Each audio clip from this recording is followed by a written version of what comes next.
In this episode, we're talking with author, YouTuber, and gel printer Robyn McClendon. Robyn is deeply invested in community and helping other people tell their stories through art. Hi, my name is Cindy Jones-Lantier, and I'm the host of Beyond the Brayer. I'm a longtime gel printer and the owner and admin of the popular Gel Print Enthusiast group on Facebook. Before we get into this episode, I'd like to invite you. If you are into gel printing, I'd love it if you join us in the Gel Print Enthusiast group. Just look for us on Facebook. If you're not on Facebook, please follow Beyond the Brayer on Instagram to keep up with the podcast. Now, let's meet Robyn. As an artist, healer, and arteomythologist, telling stories and helping others to heal is at the core of who Robyn McClendon is and what she feels called to do, and embraces all that she is inspired to share with the world. Art Mythos is a part of several projects and narratives. As a mixed media artist, Robyn tells stories and encourages others to do the same through the visual context. As a healer and Reiki master, Robyn helps others shed old stories and helps encourage them to be replaced by stories that are empowering and or self-directed and not be burdened by cultural mores and family histories. As an arteomythologist, Robyn leads retreats and workshops that combine visual arts, idea generation, and book arts to help participants find their voice, their own stories, to be able to move forward and recognize a more authentic artistic experience. Robyn has dedicated most of her life to seeking and sharing the answers to life's most mystical questions. Who are we? Where are we? And why are we here? In her quest to find answers, she studied and worked as an arteomythologist for the past 30 years, teaching at the Smithsonian institutions and Corcoran galleries. She has combined her archaeological adventures and knowledge of historical symbols and icons, formulating theoretical research in the areas of human consciousness. All her field research and museum experience amplified her spiritual understandings with great depth of perception and understanding. Her latest line of research combines her three passions: field research, art and spirituality, with a particular focus on shapes, sounds, and symbols, and their effect on human consciousness. Today we're here to talk with Robyn about her gel printing, but I'm sure we'll cover so much more. What is an arteomythologist? And tell me where that word came from. Absolutely. So my background is in cultural anthropology. That's what I graduated from the University of Maryland, the Department of Behavioral Studies. And as a result of that, I also minored in archaeology. So as a result of that, I come across this amazing Lithuanian archaeologist by the name of Marjorie or Miriam Gimbutas. It's Gimbutus. Anybody wants to look her up. She came from Lithuania to Harvard. In the early days in the 50s, there weren't really any female archaeologists. So she was in a sea of men who didn't always agree with the way she was seeing things. But she did a lot of archaeological digs in old Europe, Lithuania, Bulgaria, places like this, where it was the seat of a lot of the old world matristic cultures. And she did a lot of stuff with the hearth and the hearth being a part of the home. And we know that's a lot in folklore. So she's a big believer that those true indigenous stories are in folklore stories. Anyway, she discovered that upon finding things, the various digs, that she was sort of piecing the stories together. She was sort of looking at them. She was finding material, but she was putting folklore together, and she was trying to piece together a past, an ancient past. And so she realized, not only am I an archaeologist, I'm a mythologist too. I'm sort of like this storyteller. I'm trying to figure out what these stories are that go along with this found textual material. And so she called herself an archaeomythologist for archaeology and mythology, storytelling. Well, that really resonated with me as an artist myself, a cultural anthropologist. And in anthropology, we do a lot of the same thing. We're telling a lot of stories. We're looking at the cultural stories that are a part of the narratives, right? And so I thought, okay, here, I'm an arteomythologist because I'm very much into how we tell stories with is a part of our visual dialogue. And my brand Art Mythos is all about telling visual stories. And I really like to share with my community this idea that we have visual dialogues and we have visual vocabularies. And what is your visual vocabulary? Really learning what that is, because it makes you a more effective storyteller. So that's how I've become an arteomythologist. That is so cool. And I love that you took a word, well, that she just made up a word, and then that you took it and adapted it for you so that it really expressed what you do and who you are in that space. Absolutely, absolutely. And anyone who follows me gets to be an arteomythologist too, if it resonates with them, because, it just feels good, to know that we can tell stories and we're empowered to tell stories with our art. Well, I studied history for a little while in college, but beyond the required. Mm-hmm. The dates and all of that were just a drudgery. Mm-hmm. Stories, I love reading like people's diaries from the Civil War more than I like studying the campaigns. Exactly. Stories that bring things to life. And that was why I went into anthropology, because anthropology is the stories. Right. It really gets to the seat and the core of who people are, why they are, and how they get to try to transform whatever their stories are. That's what cultural anthropology actually is. And what a lot of people don't know, but anthropology is one of the legs of a three-leg stool. So in the Department of Behavioral Studies, you have anthropology, psychology, and psychiatry. Well, psychiatry, we know, is the medicinal application that goes with psychology.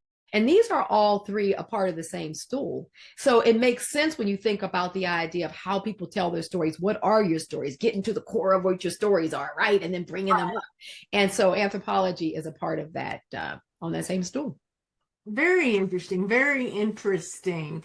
So let's get into the gritty. How did you first get into gel printing? Okay.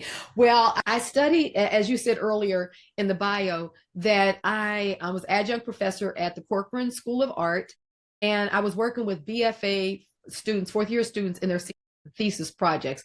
And those projects were books. They needed to make books, but they could have been anywhere from graphic design, printmakers, working in back then Photoshop was new, so you could be in Photoshop, Adobe CAD, any of that, and you could bring any of that into your thesis, your senior project, as well as traditional printmaking. I came out of the tradition. I learned book arts and paper making in a time when those arts were being lost, because what was the invention that came along? It was the Mac desktop, right? Little box, and that box changed everything. It changed the print houses, the way books were being created, magazines, etc. So a lot of these small print shops that were all over the city, in every city in America and in the world really, were starting to die off because nobody really needed to do typesetting. So they were starting to die off. People were giving this stuff away, and print shops were starting to die off. And we all were like, and we were artists, people wanted, these print shops wanted to give us all this stuff, and we would take it and all that. And then we started assembling in these warehouse places where we had collectives, and we really started teaching ourselves book arts. There were some folks that had been doing it for a while in New York and London, Ken Campbell, people like that, Tim Ely. And so they would come around the country and do these workshops. And so we kind of learned the apprentice fashion of book arts. Well, as it really caught on, the universities wanted to bring it in. So there were a number of us that were called to come out to universities and set up their book arts department. I went to a few different universities, University of Tennessee, Birmingham. I went to a number of schools and set up the book arts department. I landed at the Corcoran as an adjunct professor. That's what I also did at the Smithsonian. I set up the book arts department in the Smithsonian Resident Associates program. And so what that program was about people from all genres that were coming in and doing research studies in all different parts of the institutions, but they might want to do a limited edition book, project, that kind of thing. And so I set that up and did them for them. So at the Corcoran, book arts and most of the departments, book binding and book arts, went into the printmaking departments. So the printmaking department, you generally had printing, paper making came into those departments too, and then books came in. So I knew a lot about paper making and book arts. At that time, I'd become a master book artist and paper maker. Didn't know much about printmaking.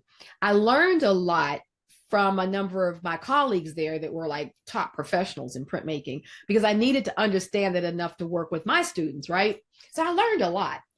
So fast forward to gosh, when was this? About 13 years ago, 14 years ago now.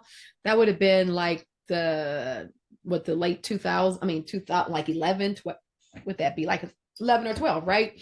I was living in Chicago, and I was living in one of the six flats, and it was a nice condo, but it had one of those really long hallways. And so I didn't really have a place for my art studio at that point.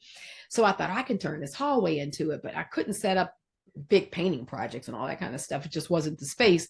So I was looking around and being inspired on YouTube in the early days, like we all have been. And I came across this gel plate thing, and it was Robyn Marie Smith, and I've told her this story. I saw her doing it. A couple of the ladies were doing it, but there was like a little collective of them, her and a few others that were printing. And I thought, let me get one of those. So I went out, I guess, to Blick or someplace like that, and got, might have been Michael's at the time, and got the plate and started working on it. Well, immediately when I put paint and brayer to it, it took me back to inking up acrylic plates or wood plates or intaglio plates and putting them through the big platen presses. But those things are not only amazingly heavy, but they're like tens of thousands of dollars. So you're just not going to have that in your studio. So that's when I started applying these techniques that I had discovered, and found that the gel plate was hugely receptive to that. So that's kind of how I got to the gel plate. Robyn Marie Smith was actually, I think, the one who introduced me to the plate. And when I got my first plate, I actually couldn't find one locally and made one. Good for you. I know a number of people were making them. Yeah. Yeah, because I couldn't find one locally. And I don't know why. That was before you Amazoned everything. And yeah, it didn't occur to me to order one and have it shipped to me. Yeah, it was way before any of that. I just lucked out because I was in Chicago at the time, and Blake's and Michael, of course, a city like that, they had them. So I was able to just go and get it. But yeah, I know what you mean. So do you typically plan your prints, or do you work intuitively, or do you do a combination of that? Now it's a combination. When I first did it, it wasn't, because I was learning a lot of techniques, and I was kind of discovering what I wanted to do on the gel plate, what was most inspirational for me for the style, the way that I work. And as you know, I do a lot of intuitive scripting. I do a lot with Sumi brush painting. That's the core of my work, that, and also encaustic. I'm an encaustic painter. And so for me, the gel plate was a tool to create papers and images and imagery that would reflect my voice and would become a part of other projects. So what I was discovering is that I wanted, like the best paints to create the illusion of not only old walls, but old documents, things that look like old paintings, maybe old Asian stuff. And so for me, it was about figuring out how I wanted to create these illusions through the gel plate. And I discovered what I didn't like and what I wasn't so crazy about doing. So yeah, it was a process of discovery. Also for me, it was learning what type of paints I like using on the plate. And probably my most favorite paints are not the typical ones that people are using all the time to get the kind of layers and techniques I'm looking for. But yeah, so it was that kind of process of discovery. What are your favorite paints?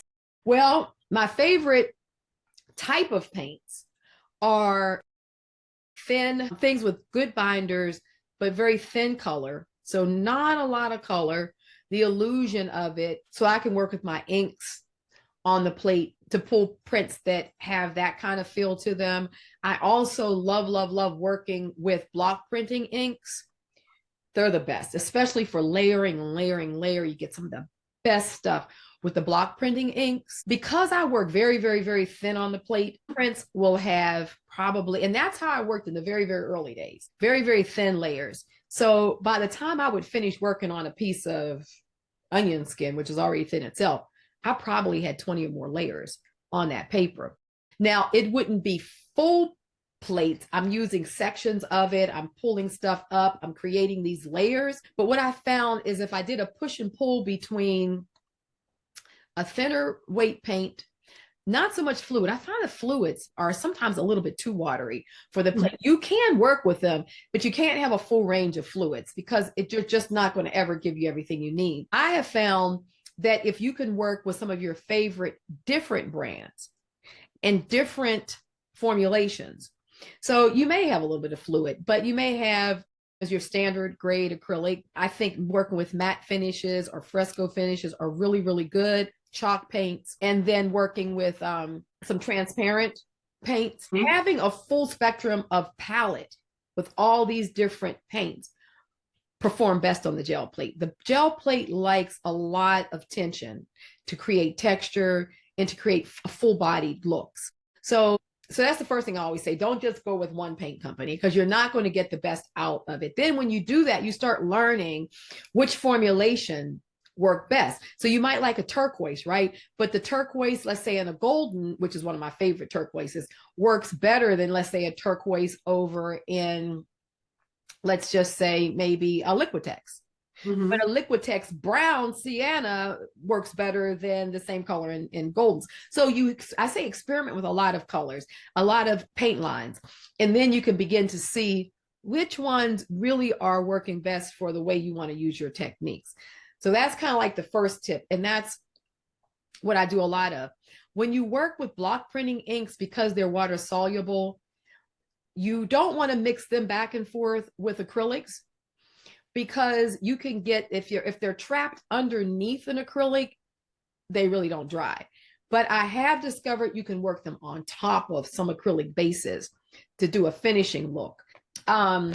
Yeah, but I'll show you in the book the difference between like this is images that are 100%. Can you see those? Yes. 100% block printing inks. And you see the very etheric kind of quality of them. And you can see there's a lot of layers on there, a ton of layers. But they build up and they give you a completely different print quality from where, now this is one where there's the old wall of and block printing on top of acrylic. So that's quinacridone in the back there. And then I was able to do the block printing on top. And you get this very rich texture. So you can put it on top of stuff as well.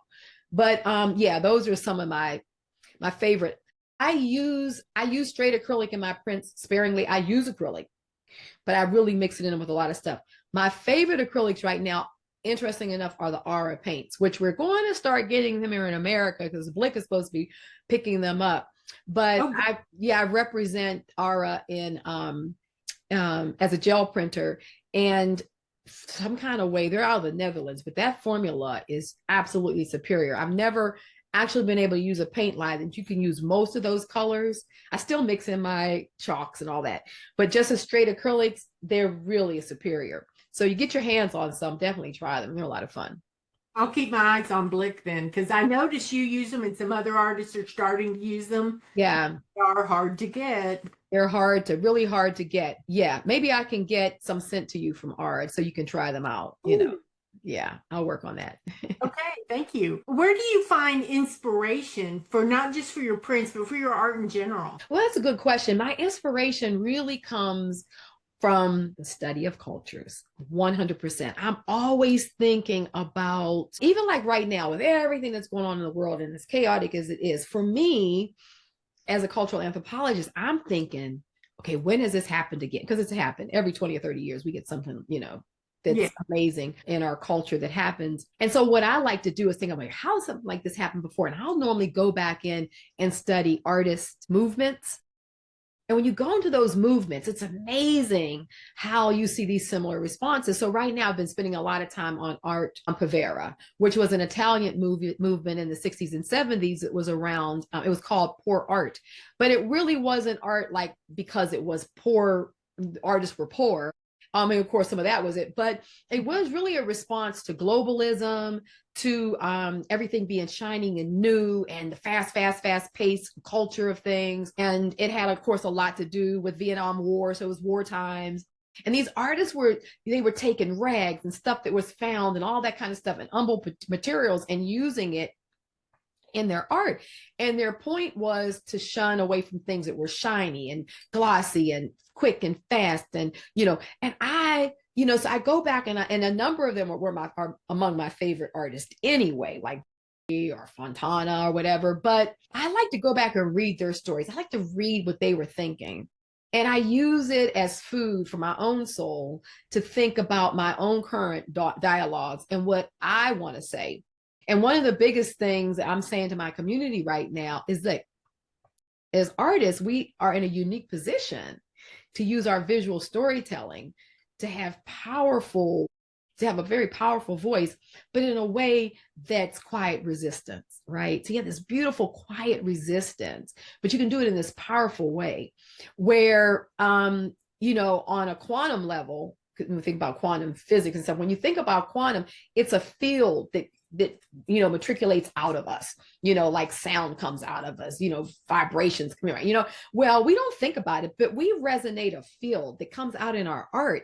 And if we really have a heart for people wanting to just be happy and joyful and like, let's just all get along kind of thing, right? We can put that in our work. And amazingly, when people come across that work, they might not know that they're picking it up, but they will pick up those vibrations. And I think we're at a point, as many artists have been for over the centuries, when we're at these sort of turning points, we can put out these messages through our own stories or just through our own desires. Because even though we all may go along about it differently, probably most people can agree that we just want to be happy. We just want to be peaceful. We just want love. We just want joy. And we may not agree on it if we start talking out our mouths. But at a base level, that's what most people want. And I think as artists, because we have these visual dialogues, what's interesting about the visual is that when we have a feeling, it's in the heart. But you can't ever express with words what's in your heart, right? When you tell your kids or, a spouse, I love you, I mean, it's just so pale. It really doesn't get at how you really feeling in your heart, right? The closest thing to heart expression is a symbol. And then from a symbol, you go to the written, and then from the written to the spoken. And each degree of that, it lessens the impact of it. So as artists, we get to sit in symbols, man, and we get to put that there. And that's the purest, closest expression to our heart. So that's where I get my inspiration. That's interesting that you would say that. I talked to Patricia and Mariah of PM Artist Studios. And one of the things they're really focusing on right now is the art of resistance. Not the art of resistance as in being resistant, but making art that demonstrates resistance. Yeah, it's this quiet, it's just sort of this quiet, it's a quiet resistance. It's not about, it's like, when we think about back in the 60s, when you had the civil rights movement, it's like the doctrine of King, or Gandhi, it was peaceful protest, right? It was this idea of peaceful resistance. And I think that these are the kind of stories we can go back and learn from and not allow ourselves to be totally, our parasympathetic system is just out of whack because everything is coming out. We don't know how to rest and digest any longer. So yeah, but to me, stories come out of that. And I also encourage, and for me, stories come out of my personal family line, my ancestors. I go back and look. Both of my grandmothers on my maternal and paternal side were German, and they came here from Germany. One came at the turn of the end of the 1800s when they were dealing with that war, and then one came in the 50s. And so both were coming from wartime type of things, right, into this country. And so I go back and look at that, and that resistance and that resilience, and then that becomes a part of my storyline. So I always say, let's go back and look at what our ancestors did, and let's bring that into our storyline. Because we're here as a result of them being able to manage crazy times. Put it like that. Yes. I love that because as we've already talked about, stories are so important and they impact the way our own personal stories impact the way we see the world, the way we interact with the world, the way we interact with other people. Yep. And so I think becoming more conscious of those stories, more consciously trying to express them through your art is a great idea. Thank you. Right. And it's funny because I find when I was in my community and when I also go and do workshops, I just came back from an amazing workshop in Portugal with a great group of women. We had the best time. But what I've discovered is two things, is that Right now, I think we've been jelly printing long enough that it's okay to be technique based because we know new people are always coming in. But now, what do we do with the techniques? What do we do with these prints? And it's kind of time to kind of continue to evolve into doing more with the prints and less just pulling a print, right? And I think that where I'm finding the resistance is that people don't really know what their stories are. They don't really know, well, okay, I can pull this, but now what do I do with it? Or what am I saying with it? And that's where I'm coming in at this next juncture, going into the next decade of me dealing with jelly printing is, okay, let me help you with this part of it now, because it's time to help develop the stories. And I think in that way, our community will become broader, more robust, more stuff, more important and powerful stuff will come out, because now we're taking all of this skill, all this time, all this love and joy and passion that we have and putting it in things that can resonate a message. And I think that I'm learning more and more that that's what people are seeking from me when they come to workshops, is to learn more of that kind of stuff. So, yeah. It's interesting you would say that, because I watch several YouTubers because I just love jelly printing. I play in the background while I'm doing dishes and things. Yeah. But I go to each one for specific things. Yes. I don't expect, I have gel printers that I watch that meticulously clean their plate after every pull. Yeah. And I wouldn't expect an old wall look from them. Right. But I appreciate what I get from them. Exactly. But from you, I expect something different. I expect a little deeper conversation. Yeah, and I think we all are in the fields doing exactly what we need to do, right? Because people, like you said, we meet folks at all different places in this journey. And so I totally agree with you. And see, the thing too is that being a teacher, I understand the various pedagogies, and some people just can't stand a mess. They just can't. No, I got to clean this. It's just how they're wired. They have to do that. But that's okay, because it speaks to the kind of art they're going to create and the kind of art they are creating, right? And so that's why one of my biggest slogans across all of what I do is, I truly believe this: there are no rights or no wrongs. It's just what you want to do. And if you keep yourself in free expression, there are times I clean my plate, because there's certain techniques I do. I got to have a clean plate. In fact, what I do is I keep the flip side of my plate reserved for only certain techniques. So I know my plate is always clean. I don't have no dings in it. I don't have extra stuff on it. Because remember, there's two sides to a plate. You get to use both sides. So depending on the technique, I'll use a side that I need to be pristine, because that technique calls for it. So yeah, no, there are no rights or wrongs. And I think that the more broad and rich this community is, the better we all are for it. Yeah, definitely. I agree with you. One of the things I love about gel printing is that it allows creativity for people who don't traditionally think of themselves as artistic. Exactly. I cannot draw an engaging stick figure. I can barely draw a straight line with a ruler, but I can gel print. Yes. Yeah. And I can explore my creativity and what I like and what speaks to me. And it's made me appreciate other people's art more. What I like. Yeah. I agree with you there. And the thing about gel printing, it's almost like collage, or it's like junk journals. It just has a beautiful entry point where you don't feel like, oh my God, I got to know this, I got to know that. You can just get in there and have a good time. And honestly, that's what art really means. Art really is talking about us taking, what's inside of us and what's in our heart, right? And putting it down in some physical display. Most people, when you say they're artists, or people say, no, I'm not really an artist because I can't draw. Drawing is a technique. That's not the definition of art. And you can be the most amazing artist and can't even draw a stick figure. That's not what art is. And it's really a common misconception. As much as if I could just bust that one up alone, that would be amazing, because I think it would free more people up to not only see themselves as an artist. That's like saying that, you can cook really good in your home kitchen, but because you didn't go to Cordon Bleu, you're not a cook. Right. I mean, what? I mean, you can be a chef in your own little, like, who does that? So no, I think that the more we can lift these restraints around what actually art is, and art should come from our soul and create joy and be a part of our passion. And everybody's not trying to sell their art. Everybody's not trying to display their art. We just want to have fun. Can we just have fun? You know what I mean? And Yes. so, yes, exactly what you're talking about. One of my most common responses to people who are complaining about their first prints, their first pulls, is, but did you have fun? Yes, it's about having fun. I pull a print and I stack it up. It's the act of doing it, the act Mhm. of learning new techniques. Some techniques I never come back to after I try them. Right. Exactly. Some things just don't speak to me. Some things do. You know, I agree with you. It's like you settle in to your little nest where, you know, you can get it all feathered and downed right and everything. And this is my sweet spot. This is my happy spot. And Mhm. just that's where you go from there.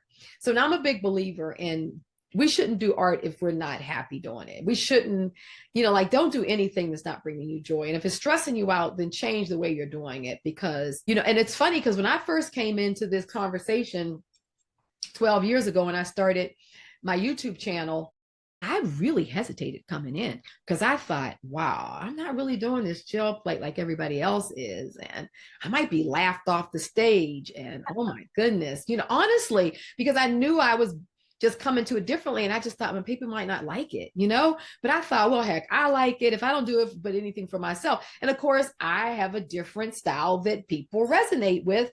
And it gives them permission to do it a little differently. And then there's all crossovers. Like you say, you're an example of crossover. I like Robyn. I like this. I like Crazy Patty. I like, everybody, actually, I'm going to be seeing Patty in a couple of weeks in Maryland. She does a fun little just kind of artist retreat thing. And I love hanging out with her. She's just such a sweet person. But yeah, I mean, we just have all these different ways of approaching it, right? And it's okay, for sure. I run the gel print enthusiast Facebook group. Mm-hmm. And everybody is so hung up on image transfers. Yeah. It's a wonderful technique. I mean, it Yeah. expresses something people like Jessica Russo who does the reverse painting. Yes. Yeah. Yeah. It's nice. It's wonderful. It's wonderful. It's beautiful to look at. It does nothing for me to do. Yeah. And the funny thing about photo transfer, which is it's a very interesting conundrum. And I think about it a lot because a lot of people ask me about it. I think the first rewarding thing about it that is what attracts everybody is literally you can pull something, say you did it, and it looks like something. Everybody who can't do stick figures and can't draw a flower, you know what I mean? It's like, wow, I can do something. And when I'm done, it really looks good. So I think that's the first thing that really attracts people, right? The output feels accomplished. Challenge so that in itself is fabulous. Me as a mixed media and working artist, the challenge I have with image transfer is that I have to be able to use my images or sufficiently alter another image to the point that I can use it in my work. Because I'm very careful not to do any plagiarism or use anybody else's work and then put it up and say it's mine. So I'm very conscious of that kind of stuff. And so with photography, it is somebody else's photos, right? And so you have to alter it enough if you're just going to do it for your fun, it doesn't matter. But if you're going to put it in a gallery, or even if you put it on Instagram showing, I just made this print, technically you should kind of say, I got it out of this book or whatever. You should give photo credit as much as you can. That's just, like they say, that's just the law. Now, so for me, I have to do my own photography and then do it. Well, then you have to do it on laser prints, and laser print is even a little more challenging than just getting the photo out. So it's a process. It's great. And some people are really able to carry that forward and no problem. The other side of it, which is why people, when they first start doing it, are not successful with it, is because they don't really know how to gel print properly first. And I can't tell you how many people who come to my workshops who have been gel printing for a long time and do good. Within the first half an hour of the workshop, I go back over the beginning and I show them the technique, the correct technique. And it's almost something you have to see and hear. You have to be able to see it and hear it. And then when people get it, within 10 minutes of going back to their desk and work, and their whole prints change. They completely transform. Because you can say, don't use a lot of paint.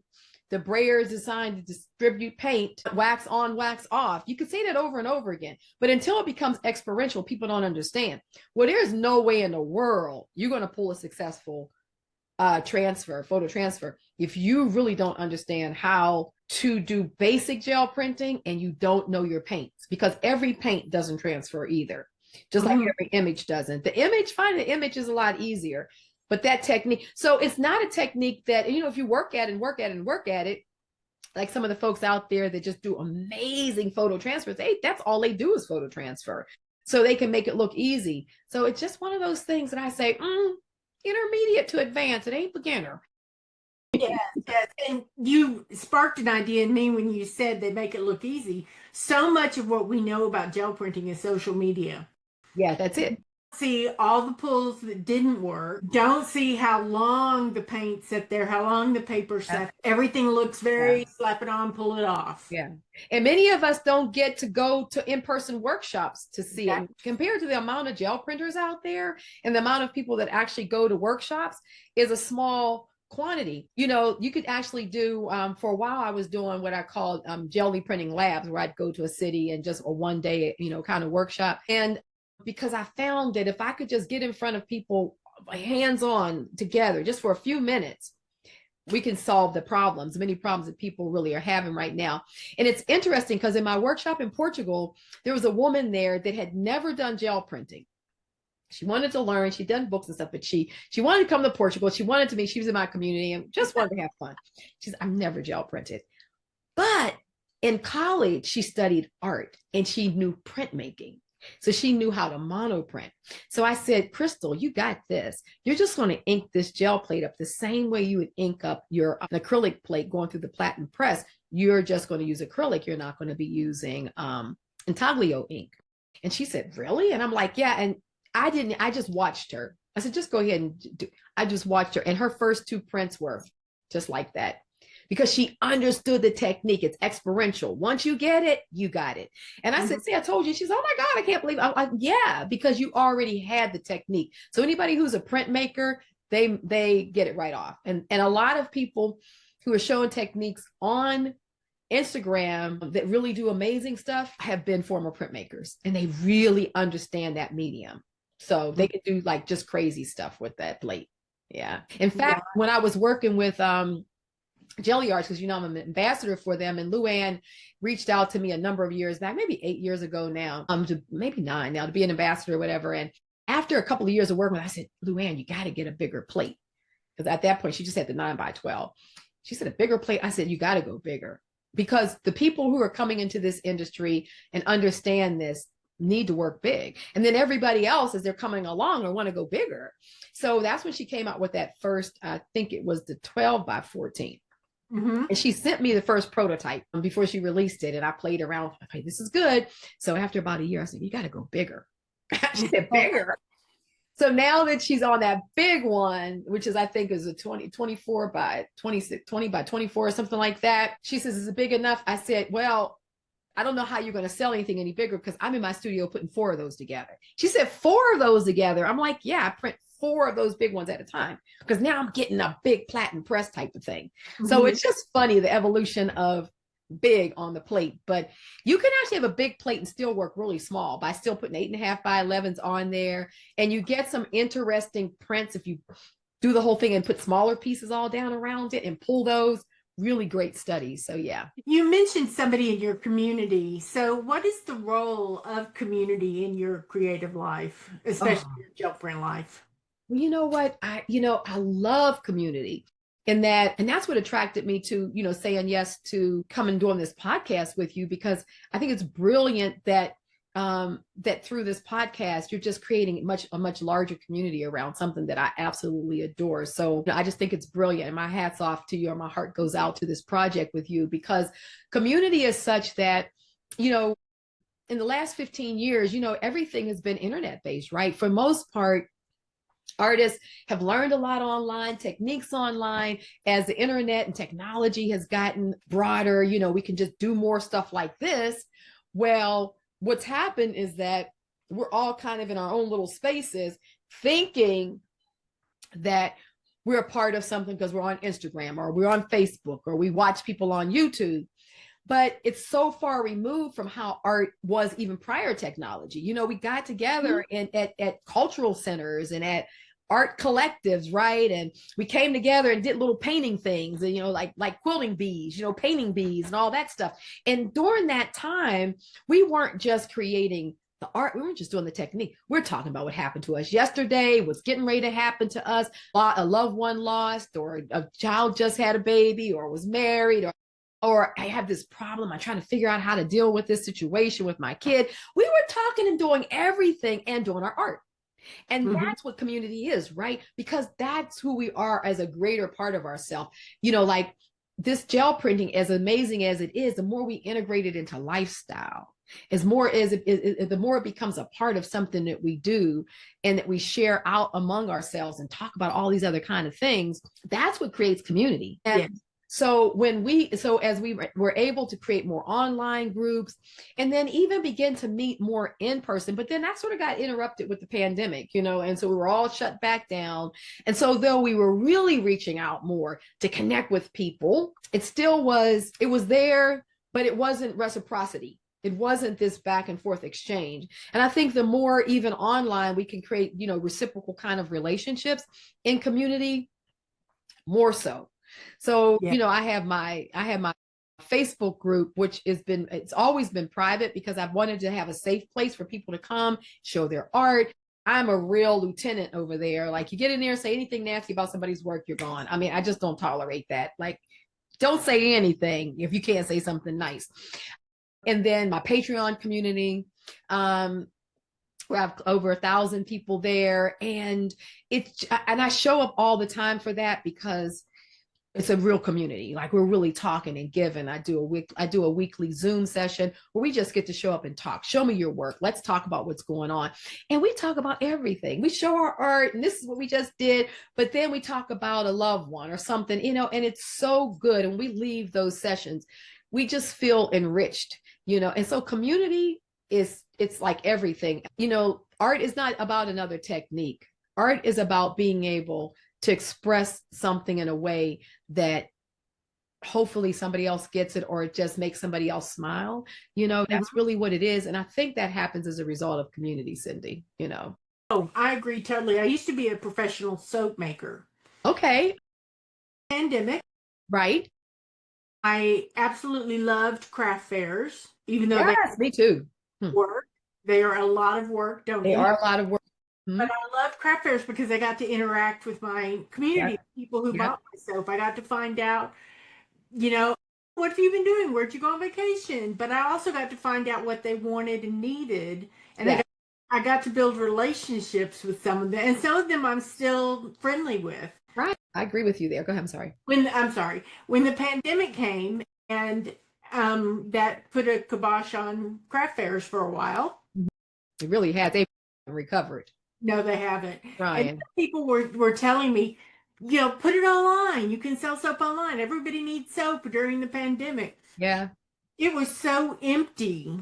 Packaging up soap and taking it to the post office. Yeah. Not to mention, then the post office started to fail. So then trying to mail anything out these days is absolutely horrid. I've closed my online shop because I can't. It's just more work than honestly what it's worth, losing things, and the cost is more than the product you're selling to people. And it's just insane. So I do know what you mean. But yeah, it did kind of go, as much as we found each other more during the pandemic, it really went empty in terms of human interaction. And I agree with you. I used to do a lot of shows myself prior to, 2020, but it's just a lot of that changed. But I'm really making an effort now to do more, online, destination workshops. Like I said, I just came back from Portugal. I'll be going to Maryland in a couple of weeks. I'm going to Ireland and Scotland in September. I'm looking at doing Morocco with Michelle Fletcher Atelier, and then Lithuania. So I'm just getting out there. I want to be out there meeting people and being a part of the world and talking and laughing and, sharing stories. And, it's just what it's all about for me, and really helping people get to their storylines. It's just something I'm good at, and I enjoy doing it. And so why not? Exactly. If you're good at it and you enjoy it. Oh yeah. No, it's just, I don't enjoy it. Yeah, no, when people ask me, what's your mission? I say, I like to help people get their greatest work out into the world. That's what I really enjoy doing. And whatever that is for you, and whatever the world is for you, it could be around the corner. It could be your church bazaar. It could be whatever. That's not the point. The point is the inhibition to move forward into something that's important to you. I thrive on helping people with that. That's a wonderful trait, Robyn. Yeah. I have just a couple more questions. Tell me the social media handle Rare Birds. Where does that come from? Oh, that's a good one. Okay, so, growing up, I was always the odd kid. I was always the one that thought you should be able to do this. Why can't you do that? What's this about? That doesn't make sense. My parents really had to deal with something.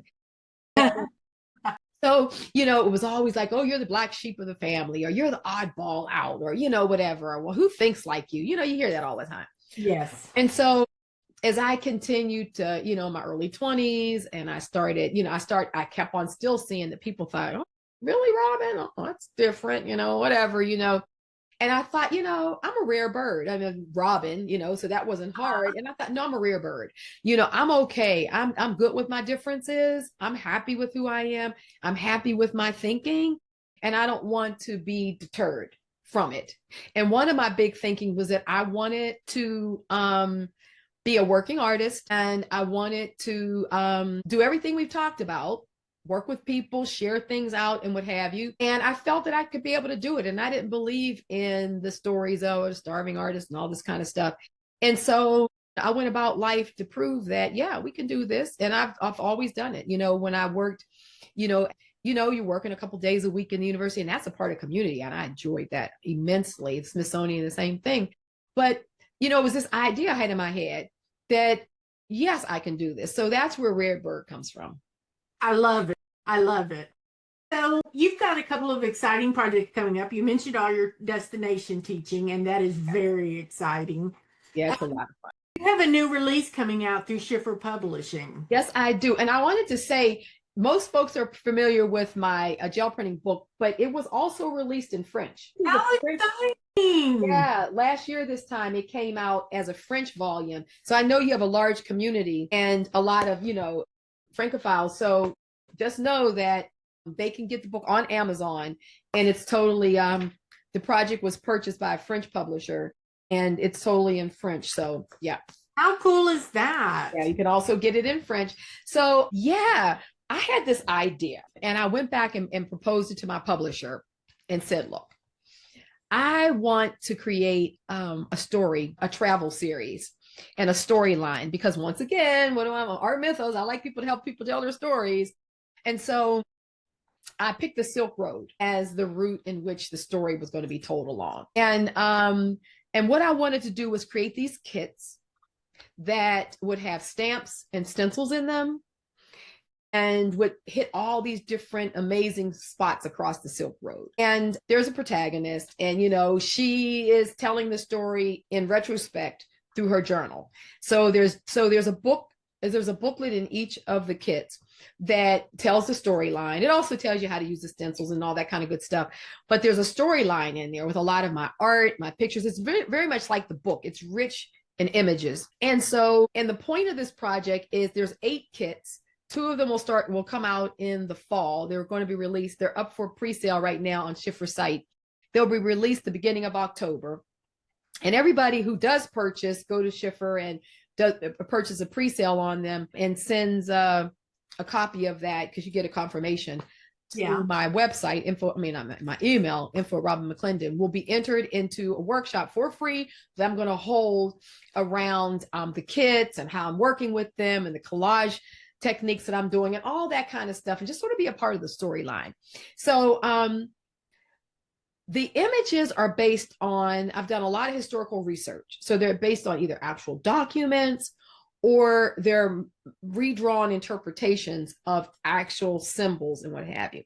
What's important to me as a creator of these kind of kits is that I want people to be embracing it in their art, and it's all angel. So it's not like it's Robyn's art. It's my stamps. It's my drawings. It's actually from historical sources that can be used to put into work. So right there, you can use it with Wild Abandon, and it just becomes a rich images. These images generally also are, I'm trying to pick ones that are not everywhere, so people can get new stamps and sort of stencils to pull from. So that's the kit. They'll be sold, at all, like at whatever, Michael's and Barnes and Noble and Target.com and all these places where the book has been sold, and they'll be distributed globally. You can get them in any art store in every country, or they'll be on Amazon as well, so people can purchase them like that. But 2 kits are going to be released every 6 months until all 8 kits are released. And every kit is different. Every booklet in the kit, every stamp, everything is completely different. And it's sort of kind of based a little bit on the Griffin and Sabine series. I always loved Griffin and Sabine in the early days when we were in book arts, and that whole series came out. So it's a bit, a nod to the homage of Griffin and Sabine in terms of the storyline and the way the booklet look and some of the stuff that's in each booklet. There's a surprise kind of thing like Cracker Jacks in each one. And I'm going to start a sort of like in my membership, I'm going to do one just for the storyline so that we can come in, show stuff, do things. I just want to have a lot of fun around this. But the goal is that for folks to tie in somewhere along the line to their ancestry, around, like to spin off and do your own storyline similar to mine or whatever, it's just another way to think about how we get to do our art. And so, of course, there's gel printing techniques, different ways to use the stencils and stamps with gel printing, as well as, just working with collage and things like that. So I'm really excited about this project that the owner of Schiffer, he really liked that idea. I presented to him about 2 years ago now, so we've been working on it. It's a 2-year publishing contract with them that I signed. And what's also neat about it is I'm a big proponent of artists being able to get what artists should get. You should be getting paid for your intellectual property. I don't care. And most of these companies out here now, the majority of them still only want to give artists 10%. Most of the artists that you know and love, including myself, when you buy a lot, which is why I stopped selling through a lot of people, because when you buy, generally artists are only getting 10%, and that company is getting the majority of the money on a stamp or a stencil that's costing them pennies. And the artist's intellectual property, you get 10%. I don't like that. Also, the problem is that when we create art, these Asian sites like Temu and Alibaba are literally stealing artists' work. The big way they steal your work by way of information that I'm sure your listeners, I'm sure you know this, but your listeners may not, is that when you download those apps on your phone, you give permission to everything in your phone to be accessed. That means all of your pictures of your artwork. And these companies don't have the same copyright infringement laws. So they literally go into artists when they recognize, oh, this artist is, out there. They literally go in, and that's how they're swiping these images that are showing up in places that the artists don't even know were actually swiped. So I don't even download those apps on my phone at all. I don't have them on my phone because that's wrong. The second thing that's come out of this project, or third thing, whatever, with the publisher, is when you work with a major, this is the first time a publisher's ever done anything like this. Mostly kits and stuff are done by like Ranger or, the various companies like that, which are they're companies that are producing art supplies. A publisher copyrights everything, and they have copyright protection globally. So that means anything that's in this kit is totally copyright protected. It's my intellectual property. It has ISBN numbers on it, and it's copyright protected.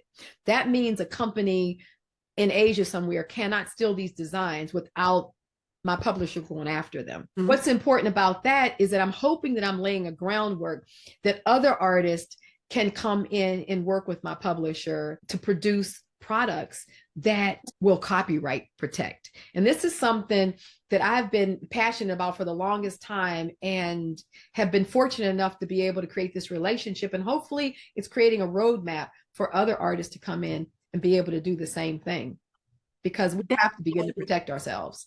Yeah, that is wonderful. It reminds me of the music industry. And the literary industry. I mean, we're the only industry that's not protected under copyright at all. Mm-hmm. So it's time for that to change.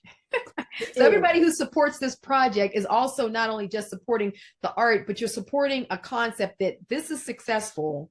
I've already started telling Schiffer about other artists, and I've talked to other artists, and they're like, yeah, I'm ready to line up. We can really change by supporting projects like this. We can really change how we, the economy of Around. art and how we can then begin to gain more respect around our work. Yeah. That's wonderful. Thank you for being a leader in that area. No, absolutely. One of the things that I studied in my secondary program was I studied at the London School of Economics, London University, and I studied financial institutions, but I studied the flow of art, of money in art, because I knew there's something to this starving artist thing ain't a real thing. And what I've discovered is amazing. But the reason why artists' work isn't copyrighted and where we don't have what you call it when you get residuals, like getting, is because if we were to do that, we would begin to disrupt the flow of wealth. Yep. In art, because that means you wouldn't be able to buy your painting or my painting for $100 and then in 10 years, because we've become wildly popular, sell it for 10,000 and we make none of that money. That's right. It's a way of storing wealth. So yeah, it's a whole lot to that, but there's time for us to start. It's time for us to break that up now. So I'm happy to champion the cause. Yeah, again, thank you for that. So where can listeners find you online? You've alluded to several things, your YouTube channel, your Patreon. Well, I have a weekly YouTube channel where last year was nothing but gel printing chapter by chapter in my book. So those who really want to do gel printing and learn more, and maybe you're not familiar with my work, you can go to YouTube, which is under my name, Robyn McClendon, and look at everything from January through December of 2024. And you literally can go through this book chapter by chapter by chapter. That's how I do new things. I do different techniques to what's in the book. So a lot of people had the book and just followed along. And then I expanded on the techniques. This book actually got cut down by almost 100 pages because I had written more than we could fit into that particular volume. But anyway, so that's YouTube. This year on YouTube, I'm doing something called the Pause Journal. So it's a journaling process that we do a lot of it on Patreon, but which is a part of the paid community, but it's at $10. And then on YouTube, where it's free, I talk about the pauses. I encourage people, and I show my journal, and I show my journaling process. So I decided to do that because that fits into my Arteomythologist, really, let's dig in, regulate our parasympathetic systems, and actually pull our stories out. So that's what I'm doing this year on YouTube. I do have a Patreon community, which is under my name as well. Like I said, it's $10 or $25, depending on what level you want to work in. And I do have a Facebook community I've had for probably about 9 years now. But like I said, it's private. Everybody, as long as you come in and say, yeah, I'm going to follow the rules, I let people in. But I'm telling you, it's diverse with all kind of art. It's very, very active. People are posting all the time. So even if you don't want to post, but you just want to see what people are doing and get inspiration, it's a fun, community to connect into and maybe start showing your own work in a place where you may feel a little safe. So it's a safe space to connect. And I know you have a community as well, but it's just a fun, safe place to come in and see what a lot of artists are doing. And many of them have been in there for years from the beginning, and they're still in there active every week putting stuff up. So it's a lot of fun. My website is robynmcclendon.com. So that's just a good place to catch up with the workshops I'm doing or anything like that. And of course, Instagram is rare. Okay, I will have all those links in the show notes for people who check out show notes. Definitely. So, Robyn, I cannot thank you enough, and I cannot express enough how enjoyable this has been. I've enjoyed it too, for sure. And wonderful to meet you and because you've been doing a lot championing this community, and any way that I can continue to support your projects and what you're doing, please don't ever hesitate, because I'm here with you. Thank you. Definitely. Thank you. I appreciate that. I really do. So everybody, we've been talking to Robyn McClendon, and check her out. She's a wonderful artist and a wonderful human being. Thank you. So that's it for today. Bye-bye. Bye-bye. Thanks for listening to this episode of Beyond the Brayer. If you enjoyed it, and if you think others might too, please leave a review over at podchaser.com or Apple Podcasts. If you've got any questions about gel printing, please join the Gel Print Enthusiast Facebook group or email podcast@beyondthebrayer.com. I'd love to hear from you. Join us again next week for another interview with a popular gel print artist. Until next time, keep that brayer rolling.